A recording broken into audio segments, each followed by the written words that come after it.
नमस्कार मित्रांनो. शेअर बाजारातली गुंतवणूक हा जुगार किंवा सट्टा आहे असा एक समज आपल्या समाजात आहे. पूर्वीच्या अनेकांनी शेअर बाजारात गुंतवणूक केली आणि आपले हात पोळून घेतले, नुकसान झालं. त्याच्यानंतर शेअर बाजारापासून दूर राहण्याचा सल्ला त्यांनी स्वतःही ठरवला आणि आपल्या पुढच्या पिढीलाही दिला. त्यामुळं भारतीय लोक शेअर बाजारापासून शक्यतो दूरच राहण्याचा प्रयत्न करतात. आता हळूहळू नवीन पिढी जी आहे ते बाजारात पैसे गुंतवायला लागली आहे. म्युच्युअल फंड किंवा SIPच्या माध्यमातून त्यांची गुंतवणूक हळूहळू वाढत चाललेली आहे. जे लोक आजकाल शेअर बाजारात पैसे गुंतवतात त्यांना वॉरन बफे हे नाव नक्की माहीत असणार. याच वॉरन बफे यांच्याबद्दल आपण आज जाणून घेणार आहोत. हे एक चरित्र लेखन आहे. पुस्तकाचे लेखक आहेत अतुल कहाते आणि पुस्तकाचं नावच आहे वॉरन बफे. वॉरन बफे हे लहानपणापासूनच उद्योगप्रेमी होते. 30 ऑगस्ट 1930 रोजी त्यांचा जन्म झाला. लहानपणी त्यांनी छोटे छोटे उद्योग करून बघितले. म्हणजे ते घरोघरी जाऊन कोका कोला विकायचे किंवा काही वेळा त्यांनी घरोघरी जाऊन च्युइंगम विकले. एकदा त्यांनी गोल्फ कोर्सच्या बाहेर गोल्फचे जे बॉल असतात ते विकायचाही उद्योग करून बघितला. पण कोणीतरी पोलिसात तक्रार दिली आणि त्यांना तो उद्योग बंद करायला लागला. त्याच्यानंतर त्यांना पेपर टाकायचं काम मिळालं. जवळपास 500 पेपर टाकायचं त्यांच्याकडे काम होतं आणि ते वेळेत व्हावं आणि अचूक व्हावं म्हणून ते अतिशय वेगवेगळ्या क्लुप्त्या वापरायचे, आयडियाज वापरायचे. याच्यातून त्यांना जवळपास $2000 कमाई झाली होती. या कमाईतून त्यांनी पहिल्यांदा शेअर बाजारात गुंतवणूक केली. साधारण $38 एक अशा 3 शेअर स्वतःसाठी आणि 3 शेअर बहिणीसाठी असे 6 शेअर त्यांनी विकत घेतले. तो शेअर मात्र हळूहळू $38चा $27 इथपर्यंत खाली आला. त्यांनी वाट पाहिली. त्यांनी नुकसानीत विकायचं नाही असं ठरवलं आणि तो शेअर परत साधारण $40 जाईल इथपर्यंत त्यांनी वाट पाहिली आणि $40 ते शेअर्स विकून टाकले. अगदी नाममात्र फायदा त्यांना मिळाला. मात्र नंतर तो शेअर $40चा $202 पर्यंत वरती गेला आणि बफे हताशपणे त्याच्याकडे पाहत राहिले. मात्र जीवनातला खूप मोठा धडा त्यांना इथं मिळाला की एकदा केलेली गुंतवणूक ही विचारपूर्वक करायची आणि एकदा केली की तो शेअरची किंमत कमी झाली म्हणून भावनिक होऊन शेअर्स विकायचे नाहीत. पुढे त्यांना अनेक पुस्तकं वाचायचा नाद लागला. त्यांनी खूप बिझनेस रिलेटेड खूप सारी पुस्तकं वाचली. त्यांचं पेपर टाकायचं काम हे चालूच होतं. त्याच्यातनं त्यांनी जवळपास $5000 कमाई केलेली होती. वयाच्या साधारण 14व्या वर्षी त्यांनी पहिल्यांदा इन्कम टॅक्स फाईल केला होता आणि $7 एवढा इन्कम टॅक्स त्यांनी जमा केला होता. ते वयाच्या 17व्या वर्षी ज्यावेळेस त्यांचं शालेय शिक्षण पूर्ण झालं त्यावेळेस त्यांना असं वाटत होतं की माझ्याकडे $5000 आहेत आणि जवळपास 100 पुस्तकं मी वाचलेली आहेत, मला पुढील शिक्षणाची गरज नाही आहे. मात्र वडिलांनी सांगितलं की तू 17 वर्षाचा आहेस आणि शिक्षण पूर्ण करणं गरजेचं आहे. म्हणून त्यांनी वॉर्टन इथं प्रवेश घेतला. मात्र तिथं परिस्थिती उलटी निघाली. कारण काही वेळेस काही विषयात प्राध्यापकांपेक्षा वॉरन बफेकडे जास्त ज्ञान असायचं. मग त्यांनी शिक्षण त्यांचं पूर्ण केलं. पण त्यांच्या वाचनात द इंटेलिजंट इन्व्हेस्टर हे पुस्तक त्यांच्या हाताला लागलं. त्यांनी ते वाचून काढलं आणि ते अक्षरशः भारावून गेले. त्यांना इथं कळलं की आपण जे शोधत होतो ते हेच आहे. आणि खऱ्या अर्थाने इथून त्यांच्या गुंतवणुकीच्या ज्ञानाला किंवा गुंतवणुकीच्या प्रवासाला सुरुवात झाली. हे इंटेलिजंट इन्व्हेस्टर जे होतं ते बेंजामिन ग्राहम यांनी लिहिलेलं पुस्तक होतं. हे पुस्तक म्हणजे सिक्युरिटी अनालिसिस या पुस्तकाचं साध्या शब्दात रूपांतर केलेलं होतं. सिक्युरिटी अनालिसिस हे पुस्तक सुद्धा बेंजामिन ग्राहम आणि डेव्हिड डॉड यांनी लिहिलेलं होतं. हे दोघं न्यूयॉर्कच्या कोलंबिया विद्यापीठात शिकवतात हे ज्यावेळेस वॉरन बफे यांना कळलं त्यावेळेस त्यांनी त्या विद्यापीठात ॲडमिशन घ्यायचं ठरवलं. त्यांनी कोलंबिया विद्यापीठात ॲडमिशन सुद्धा मिळवलं आणि डेव्हिड यांच्याकडे त्यांच्या शिक्षणाला सुरुवात झाली. पहिल्या सत्रामध्ये ज्यावेळेस वॉरन बफे त्यांचे डेव्हिड डॉड यांचे क्लासेस अटेंड करायला लागले त्यावेळेस त्यांनी सिक्युरिटी अनालिसिस या पुस्तकाचं जवळपास 700-800 पानांचं हे पुस्तक आहे ह्याचं अक्षरशः पारायण केलेलं होतं. आणि कधी कधी डेव्हिड डॉड बोलायला लागले की वॉरन बफे जास्त माहिती सांगायचे. मग आपल्या पुस्तकाचं एवढं ज्ञान या विद्यार्थ्याकडे आहे हे कळल्यानंतर डेव्हिड अतिशय खुश झाले. दुसऱ्या सत्रामध्ये त्यांना बेंजामिन ग्राहम शिकवायला यायला लागले आणि त्यांना सुद्धा वॉरन बफेचं ज्ञान पाहून ते सुद्धा खुश झाले. त्यांचं ज्ञान अतिशय अचाट होतं त्या पुस्तकांबद्दल. बेंजामिन ग्राहम यांनी गुंतवणुकीमध्ये अनेक बदल सुचवलेले होते.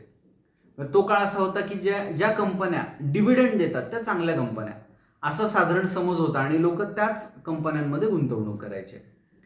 ह्याचा फायदा काही कंपन्या घ्यायच्या, कारण त्या अतिशय त्रोटक, अगदी आवश्यक तेवढी माहिती द्यायची, पण त्यात काही माहिती असेल जी सांगण्याजोगी नसेल ती मात्र दडवून ठेवायचे. बेंजामिन ग्राहम यांनी ही पद्धत बदलली किंवा ते कंपनीची पाळंमुळं खाणून काढायला लागले. त्यांचा सगळा इतिहास, आर्थिक ताळेबंद ते अभ्यासू लागले आणि मग ते ठरवायचे की कुठली कंपनी चांगली आहे. हे धडे जे आहेत हे वॉरन बफे यांनी बेंजामिन ग्राहम यांच्याकडे घेतले. मात्र काही बाबतीत बेंजामिन ग्राहम आणि वॉरन बफे यांच्या विचार करण्याच्या पद्धतीत फरक होता. बेंजामिन ग्राहमला डायव्हर्सिफिकेशन आवडायचं, म्हणजे एकापेक्षा अनेक कंपन्यांमध्ये, एकाच वेळी अनेक कंपन्यांमध्ये गुंतवणूक करावी, म्हणजे एखाद्या कंपनीत नुकसान झालं तरी सगळ्या पैशाचं नुकसान होत नाही, असं त्यांचं मत होतं. वॉरन बफे मात्र अगदी याच्या उलट विचार करायचे. त्यांचं म्हणणं असं होतं की कंपनीचा पूर्ण अभ्यास करा, त्याची बित्तम बातमी जी आहे ती मिळवा, ती कंपनी काय काम करते, त्यांचा पीई रेशो काय आहे किंवा त्यांचं आर्थिक स्थिती किती मजबूत आहे हे ठरवा. मात्र एकदा गुंतवणूक करायची ठरवली की त्याच्यात भरपूर गुंतवणूक करा आणि अगदी मोजक्या कंपन्यांमध्ये गुंतवणूक करा ज्यांची तुम्हाला पूर्ण माहिती आहे. हा त्यांच्या विचारसरणीतला मूलभूत फरक होता. त्या कालांतराने वॉरन बफे जे आहेत त्यांनी स्वतः शेअर ब्रोकर म्हणून काम करायला सुरुवात केली. त्या काळचे जे शेअर ब्रोकर होते ते गुंतवणूकदारांना भरपूर शेअर्स घ्यायला प्रवृत्त करायचे, कारण जितक्या वेळा गुंतवणूकदार शेअर घेईल विकेल असं व्यवहार करेल तितक्या वेळा त्या ब्रोकरला पैसे मिळायचे. मात्र वॉरन बफेना ही पद्धत आवडायची नाही. त्यांचं म्हणणं होतं की कंपनीचा अभ्यास करायचा आणि शेअर्स विकत घ्यायचे, ते 10 वर्ष, 20 वर्ष, 30 वर्ष अशा लांब कालावधीसाठी विकत घ्यायचे, म्हणजे त्या गुंतवणुकीची योग्य परतावा मिळतो. मात्र यात बफेंचं नुकसान व्हायचं, कारण एकदा गुंतवणूकदारांनी शेअर घेतला आणि जर तो 10 वर्ष विकणार नसेल त्यातनं बफेंना काहीच फायदा व्हायचा नाही. मग हळूहळू त्यांनी ही पद्धत बंद करून त्यांना असं वाटायला लागलं की आपण गुंतवणूकदारांकडे जावं, त्यांच्याकडून पैसे घ्यावेत आणि त्यांच्या वतीनं आपण स्वतःच गुंतवणूक करावी. मात्र असं कोणी त्यांच्यावर सुरुवातीला भरोसा करायला तयार नव्हतं. हळूहळू त्यांची ओळख वाढत गेली आणि त्यांचं गुंतवणुकीतलं ज्ञान हे इतरांपर्यंत पोचू लागलं आणि मग लोक त्यांच्याकडे पैसे देऊ लागले. मग वॉरन बफे त्यांच्याकडून पैसे घ्यायचे आणि स्वतःच गुंतवणूक करायचे. गुंतवणूक करताना त्यांनी एक मात्र तत्व पाळलं की गुंतवणूक ही प्राइस बेस असायला नाही पाहिजे, ती व्हॅल्यू बेस असायला पाहिजे. मग ते कंपनीचा पूर्ण अभ्यास करायचे आणि त्याच्यात भरपूर गुंतवणूक करायचे. अशा रीतीनं वॉरन बफे यांची गुंतवणुकीची जी प्रवास आहे गुंतवणुकीचा त्याला सुरुवात झाली. पुढे जाऊन त्यांनी बर्कशायर हॅथवे ही कंपनी विकत घेतली. आजही ते त्याच कंपनीचे मालक आहेत आणि त्यांची जी सगळी गुंतवणूक आहे ही बर्कशायर हॅथवे याच कंपनीमधून केलेली आहे. खरं तर मूळ ही जी कंपनी होती ही कापड बनवणारी कंपनी होती. त्याच्यात ते गुंतवणूक हळूहळू वाढवत गेले आणि एकदा 49% मालक झाले. मग त्यांनी त्यांच्या सोयीनुसार त्यांचं मॅनेजमेंट बदललं आणि नंतर स्वतःच त्या कंपनीचे मालक झाले. त्याच्यानंतर त्यांनी जी गुंतवणूक होती ती कंपाऊंड होत प्रचंड मोठी होत गेली. वॉरन बफे जे आहेत ते प्रचंड श्रीमंत झाले. त्यांनी त्यांच्या सगळ्या गुंतवणूकदारांना कोट्याधीश केलं. नंतर त्यांच्याकडे लोक देणगी मागायलायचे, मदत मागायलायचे. मात्र वॉरन बफे ते नाकारायचे, कारण एकाला देणगी दिली की सगळ्यांना द्यावी लागेल असं त्यांना वाटायचं. आणि त्यांनी कुणालाही गुंतवणूक न देता, आपली मदत किंवा देणगी न देता त्यांची गुंतवणूक जी आहे ती प्रचंड प्रमाणात वाढवत नेली.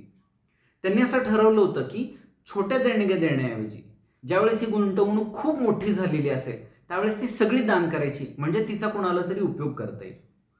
असंच त्यांनी गेट्स फाउंडेशनला 3,700 कोटी अमेरिकन डॉलर एवढी मोठी देणगी, आपल्या आयुष्याची कमवलेली 85% देणगी त्यांनी गेट्स फाउंडेशनला दिली. आणि ह्या पैशाचं गेट्स फाउंडेशननी काय करावं हा पूर्णपणे त्यांचा निर्णय होता, त्यांच्यावर सोडलं. त्यांनी त्याच्यात लक्ष घालायचं नाही ठरवलं.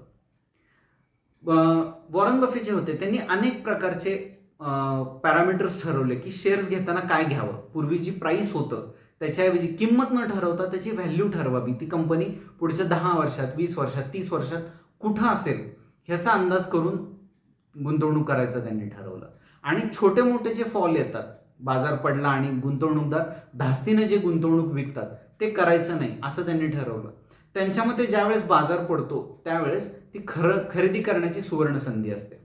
असे हे वॉरन बफे, त्यांचं हे चरित्र वाचण्यासारखं आहे. त्यांनी त्यांच्या वैयक्तिक आयुष्यात मात्र ते फार यशस्वी नाही होऊ शकले किंवा त्यांचा संसार जो आहे तो तितकासा यशस्वी नाही ठरला, कारण ते पूर्ण वेळ कंपन्यांचे ठोकताळे वाचण्यात, आर्थिक ताळेबंद वाचण्यातच त्यांचा वेळ जायचा. असे वॉरन बफे आज कोट्याधीश आहेत. एक काळ असा होता की जगातले दुसऱ्या नंबरचे श्रीमंत व्यक्ती होते. त्यांनी त्यांची 85% संपत्ती जी आहे ती दान केली. पैसा भरपूर कमवूनही पैशावर प्रेम न करणारा हा व्यक्ती होता. तर या व्यक्तीचं हे चरित्र आहे, तुम्ही नक्की वाचा. अतुल कहा त्यांनी अतिशय छान हे पुस्तक लिहिलेलं आहे. या पुस्तकात शेवटचा जो चॅप्टर आहे तो म्हणजे सामान्य माणसांनी तर नक्की वाचावा, मात्र गुंतवणूकदारांनाही तो वाचण्यासारखा आहे. त्यांनी अनेक पॅरामीटर्स त्याचे, जे एखाद्या कंपनीचा अभ्यास करताना काय काय अभ्यासावं हे त्यांनी लिहिलेलं आहे. पी रेशो असो, बुक व्हॅल्यू असो, EPS असो, अर्निंग पर शेअर असो, किंवा अर्निंग पर इक्विटी म्हणतात, हे जे सगळे पॅरामीटर्स आहेत ते कसे कॅल्क्युलेट केले जातात, त्याचा शेअरच्या किमतीवर काय परिणाम होतो आणि कुठली किंमत योग्य आहे हे ठरवायला, त्याचा अभ्यास करायला उपयोगी होऊ शकेल.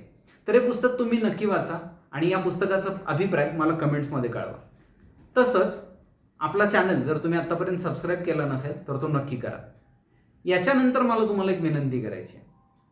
पुढचा व्हिडिओ मी कुठल्या पुस्तकावर करावा असं तुम्हाला वाटतं, किंवा तुम्हाला आवडलेलं पुस्तक एखादं असेल तर ते मला सुचवा, कमेंट्समध्ये सांगा. तुमच्या अभिप्रायाची आणि कमेंट्सची मी वाट बघतोय. धन्यवाद.